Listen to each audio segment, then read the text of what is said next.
வணக்கம் friends, welcome to Shalini's cuisine. நம்ம சேனலை நீங்கள் ஃபஸ்ட் டைம் பார்க்குறீங்கன்னா சப்ஸ்கிரைப் பண்ணிக்கோங்க. பக்கத்தில் இருக்க பெல் பட்டனையும் கிளிக் பண்ணிக்கோங்க. அப்போ தான் நான் போடுற எல்லா வீடியோஸுமே உங்களுக்கு அப்டேட்டாக வரும். இன்றைக்கி நம்ம பார்க்க போகிற ரெசிபி ரொம்பவே சூப்பரான ஒரு ப்ளம் கேக் ரெசிபி தான் பார்க்க போகிறோம். வரப்போகிற கிறிஸ்மஸுக்கான ஸ்பெஷல் ரெசிபி. நான் சொல்கிறேன் இதே அளவுகளோடு செஞ்சு பாருங்கள். ப்ளம் கேக் ரொம்பவே பர்ஃபெக்டாகவே வரும். நீங்கள் பிகினர்ஸாக இருந்தால் கூட ரொம்ப ஈஸியாகவே செய்யலாம். நான் இந்த கேக்கை 2 விதமாகவே செஞ்சுருக்கேன். ஒன்று வந்து நம்ம அவனில் வச்சு குக் பண்ணுறது, அதே மாதிரி இன்னும் கடாயில் வச்சு குக் பண்ணுறதையுமே காமிச்சிருக்கேன். நம்ம பேக்கரியிலலாம் கிடைக்கும்ல, அதே டேஸ்ட்டோடையுமே இருக்கும். இதோட இன்க்ரீடியன்ட்ஸ் எல்லாமே நான் டிஸ்கிரிப்ஷனில் கொடுத்துருக்கேன், செக் பண்ணி பார்த்துக்கோங்க. வாங்க இது எப்படி செய்யலான்னு பார்க்கலாம். இப்போ ஒரு பவுலில் நம்ம முதல்ல ட்ரை ஃப்ரூட்ஸ் எல்லாம் சேர்த்துக்கலாம். பொடியாக நறுக்குனா 1/4 கப் பேரிச்சம்பழம், 1/4 கப் கருப்பு திராட்சை, 1/4 கப் காஞ்ச பச்சை திராட்சை, 1/4 கப் டூட்டி ஃப்ரூட்டி சேர்த்துக்கலாம். 1/4 கப் பொடியாக நறுக்குனா ப்ளம்ஸ், 1/4 கப் வந்து நான் முந்திரியும் பாதாமும் பொடியாக நறுக்குனது சேர்த்துருக்கேன். இப்போ ட்ரை ஃப்ரூட்ஸ் எல்லாமே நல்லா மிக்ஸ் பண்ணி வச்சுக்கலாம். இதை வந்து நம்ம சோக் பண்ண போகிறதில்ல. நான் வந்து ஒரு சின்ன கப்பு ஆரஞ்சு ஜூஸ் சேர்த்துருக்கேன். இப்போ இது எல்லாமே நல்லா மிக்ஸ் பண்ணிக்கலாம். இதை நம்ம சோக் பண்ண போகிறதில்லன்றதுனால நம்ம அடுப்பில் வச்சு இப்போ இதை நம்ம டைரெக்டாகவே குக் பண்ண போகிறோம். இப்போ நம்ம ஆரஞ்சு ஜூஸோடு போட்டு வச்சுருந்த ட்ரை ஃப்ரூட்ஸ் எல்லாம் இந்த பேனில் சேர்த்துக்கோங்க. இப்போ இது நல்லா குக் பண்ணலாம். இந்த ஆரஞ்சு ஜூஸ் நல்லா ட்ரை ஆகிற வரைக்குமே நம்ம நல்லா குக் பண்ணணும்.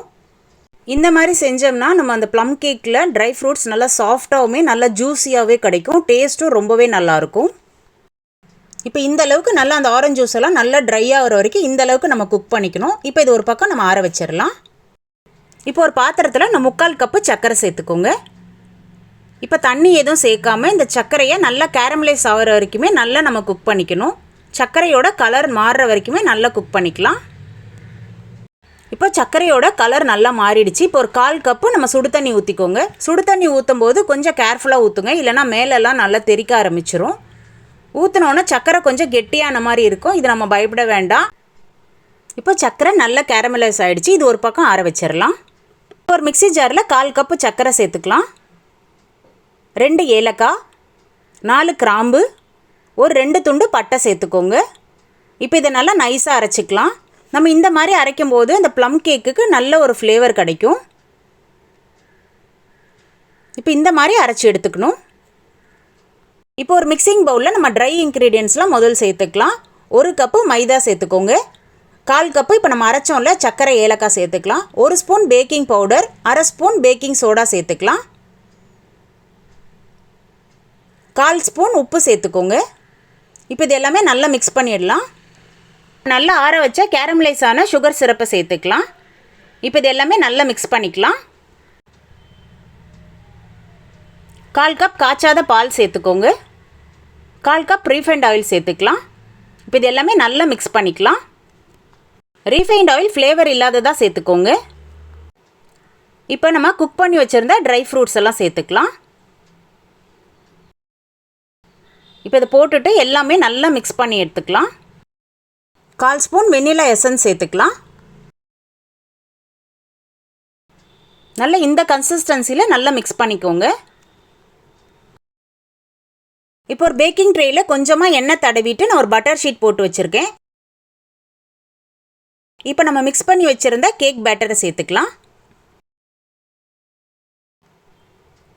இப்போ பேக்கிங் ட்ரேயில் சேர்த்தோன்னா இந்த மாதிரி லைட்டாக டேப் பண்ணி வச்சுக்கணும். அப்போ தான் ஏர் பபிள்ஸ் இல்லாமல் வரும்.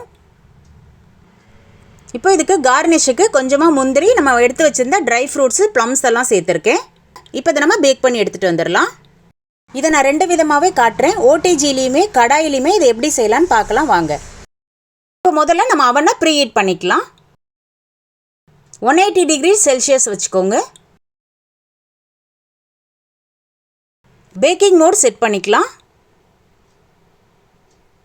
இப்போ 10 மினிட்ஸுக்கு இதை நம்ம ப்ரீ ஹீட் பண்ணிக்கலாம். நம்ம கடாயிலையும் இந்த மாதிரி தான் நம்ம ப்ரீ ஹீட் பண்ணிக்கிறோம். இந்த மாதிரி ஒரு ஸ்டாண்டு வச்சுக்கோங்க. இப்போ கடாய் மூடி போட்டு ஒரு 10 நிமிஷத்துக்கு இது மாதிரி ப்ரீ ஹீட் பண்ணிக்கணும். இப்போ அவனில் நம்ம 40 to 50 மினிட்ஸுக்கு நம்ம பேக் பண்ணி எடுக்க போகிறோம். அவன் வந்து 10 மினிட்ஸுக்கு நல்லா ப்ரீ ஹீட் ஆகிடுச்சு. இப்போ நம்ம எடுத்து வச்சுருந்த கேக் ட்ரேவை உள்ளே வச்சிடலாம். இப்போ நம்ம ஒரு 50 மினிட்ஸ்க்கு செட் பண்ணிக்கலாம்.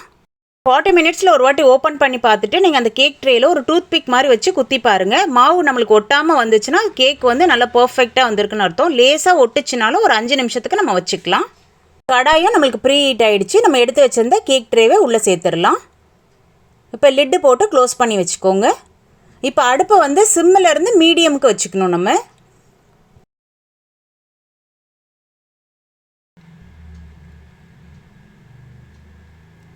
கடாயில் குக் பண்ணுறதுக்கு கரெக்டாக 1 மணி நேரம் ஆகும். இப்போ 50 நிமிஷம் ஆயிடுச்சு. இப்போ நம்ம ஓப்பன் பண்ணி பார்க்கலாம். இப்போ நான் டூத் பிக் வச்சு இன்சர்ட் பண்ணி பார்க்குறேன். கேக்கு கொஞ்சம் கூட ஒட்டலை, நல்லா பர்ஃபெக்டாகவே வந்திருக்கு. இப்போ இதை நம்ம நல்லா ஆற வச்சிடலாம். கடாயில் எனக்கு இந்த கேக் குக் ஆகிறதுக்கு கரெக்டாக 1 மணி நேரம் ஆச்சு. இப்போ நம்ம ஒரு டூத் பிக் வச்சு இன்சர்ட் பண்ணி பார்க்கலாம். கேக்கு நல்லா பர்ஃபெக்டாகவே வந்திருக்கு. டூத் பிக்கில் பாருங்கள், கொஞ்சம் கூட ஒட்டலை. இப்போ இதை நல்லா ஆற வச்சிடலாம். இப்போ ஒரு பிளேட்டில் நம்ம ட்ரான்ஸ்ஃபர் பண்ணிக்கலாம். இப்போ கேக் ட்ரேயில் நல்லா பர்ஃபெக்டாகவே வந்திருக்கு, கொஞ்சம் கூட ஒட்டலை. இப்போ நம்ம பட்டர் ஷீட்டை ரிமூவ் பண்ணிடலாம். பாருங்கள், நல்லா சாஃப்டாகவே வந்திருக்கு. நல்லா ஃப்ளஃபியாக வந்திருக்கு பாருங்கள். நல்லா பர்ஃபெக்டாக ரெடி ஆகிடுச்சு. இப்போ இதை நல்லா கூல் டவுன் ஆன பிறகு நம்ம கட் பண்ணிக்கலாம்.